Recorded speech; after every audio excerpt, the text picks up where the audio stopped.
Hello students, स्वागत है बेटा आपका एनसीईआरटी इन्फोबाइट्स के नेक्स्ट वीडियो सेक्शन में।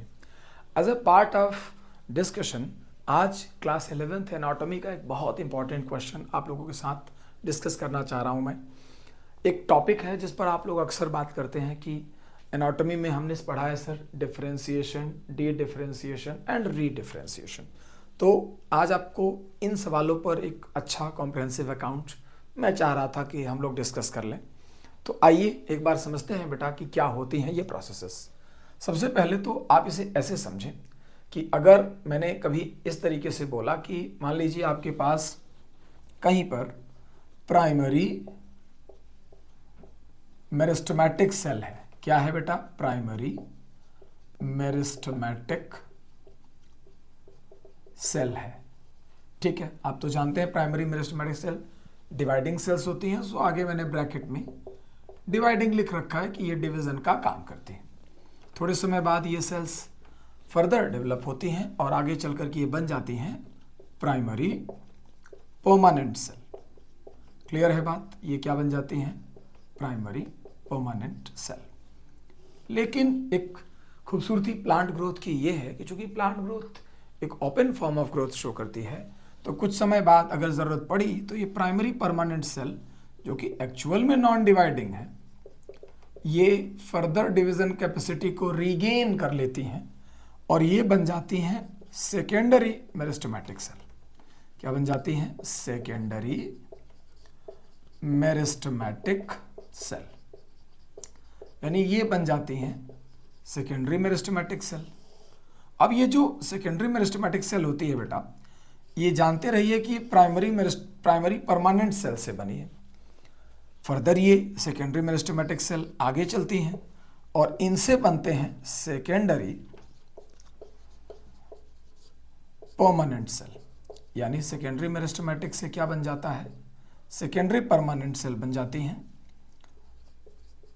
ये मैंने यहां पर मेंशन कर दिया है और इस तरीके से आप ये देख पा रहे होंगे कि एक इवेंट शीट आपके सामने है। ये जो सेकेंडरी मेरिस्टेमेटिक सेल है ये फर्दर फिर से डिवाइडिंग है और ये जो सेकेंडरी परमानेंट है ये फिर से नॉन डिवाइडिंग है।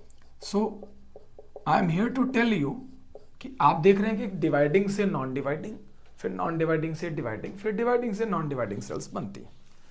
तो जो पहला इवेंट है जब प्राइमरी मेरिस्टेमेटिक से प्राइमरी परमानेंट बनने का इवेंट है, इसे कहा जाता है डिफरेंशिएशन। सो मैंने यहां पर आपके लिए लिख रखा है कि this event is called as differentiation. मैंने यहां पर लिख दिया है, इसे डिफरेंशिएशन कह सकते हैं आप। ये इवेंट डी डिफरेंशिएशन कहलाता है बेटा, और ये जो तीसरा इवेंट है इसे रीडिफरेंशिएशन कहा जाना चाहिए। सो ये रीडिफरेंशिएशन है, वो डी डिफरेंशिएशन है ये वाला, और ये डिफरेंशिएशन है। अब जब डिफरेंशिएशन होता है तो उसकी वजह से हम ये कहते हैं कि ये होता है फॉर प्राइमरी ग्रोथ। ये किसके लिए होता है? प्राइमरी ग्रोथ के लिए। जबकि रीडिफरेंशिएशन इज फॉर सेकेंडरी ग्रोथ, यानी ये सेकेंडरी ग्रोथ के लिए होने वाली प्रोसेस है। और ये जो डी डिफरेंशिएशन होता है this is actually for preparation of secondary growth. Preparation of secondary growth यानी आगे प्लांट सेकेंडरी ग्रोथ करने वाला है, उसकी तैयारी के लिए प्लांट डी डिफरेंशिएशन करता है। ये तो पहले लेवल पर कही गई बातें हैं। ये भी समझिए साथ में ही आप कि जब कोई प्लांट डिफरेंशिएशन करता है तो इसका मतलब है कि लॉस ऑफ डिवीजन कैपेसिटी होती है। लॉस ऑफ डिवीजन कैपेसिटी यानी प्लांट की सेल जो डिवाइड कर रही थी उसने अपनी डिवीजन कैपेसिटी को लॉस कर दिया।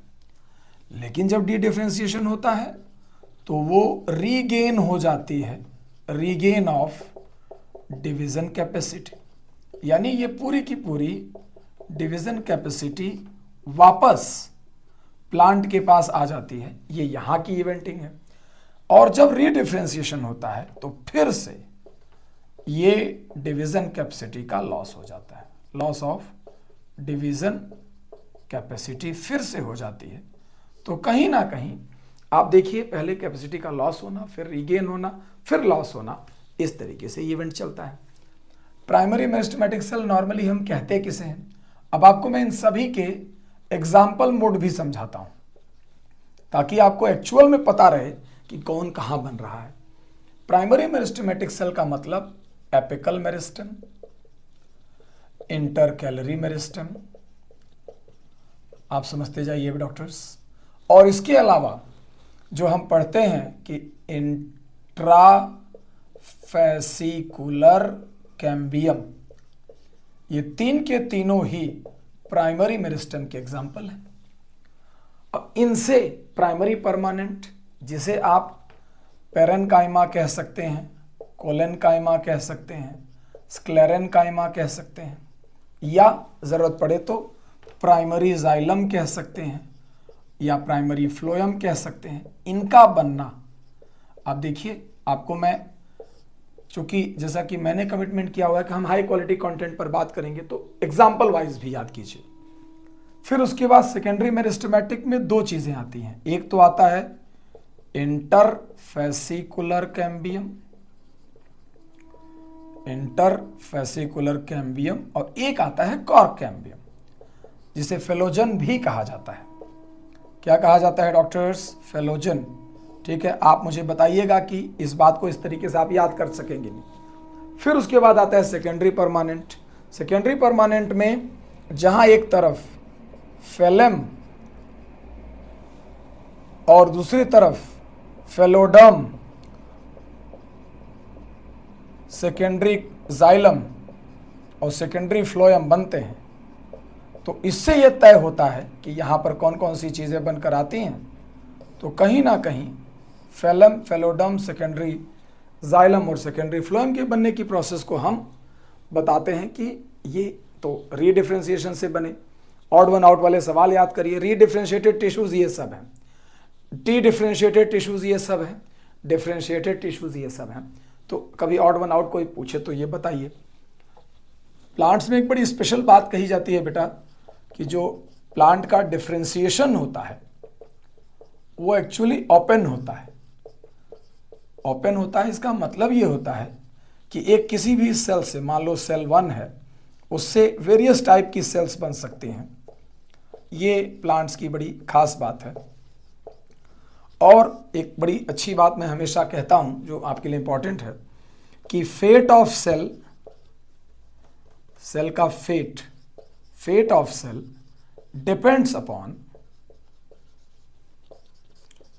Upon function, place of cell. यानी सेल क्या बनने वाली है ये इस बात पे तय करता है कि वो कहाँ है। ठीक है, और इस तरीके से आप एग्जैक्टली समझ पाएंगे।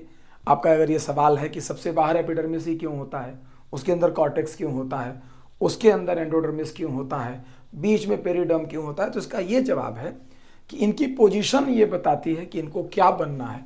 तो अब आप जब इस चार्ट को देखेंगे तो आपको एग्जाम्पल अलग से तैयार हो जाएंगे, इवेंट्स अलग से तैयार हो जाएंगे, उन इवेंट का पर्पस क्या है ये अलग पता चलेगा, और उन इवेंट्स में मेनली क्या क्या बातें। जैसे एक देखिए, ये वर्ड जरा याद रखिएगा, ये याद रखिएगा और ये भी याद रखिएगा। तो इसको आप करेक्ट कर लेंगे तो आप इस पार्ट पर बहुत कंफर्टेबल हो जाएंगे और आपका बहुत अच्छे से काम हो जाएगा। ठीक है बेटा, प्लीज़ ख्याल रखिए।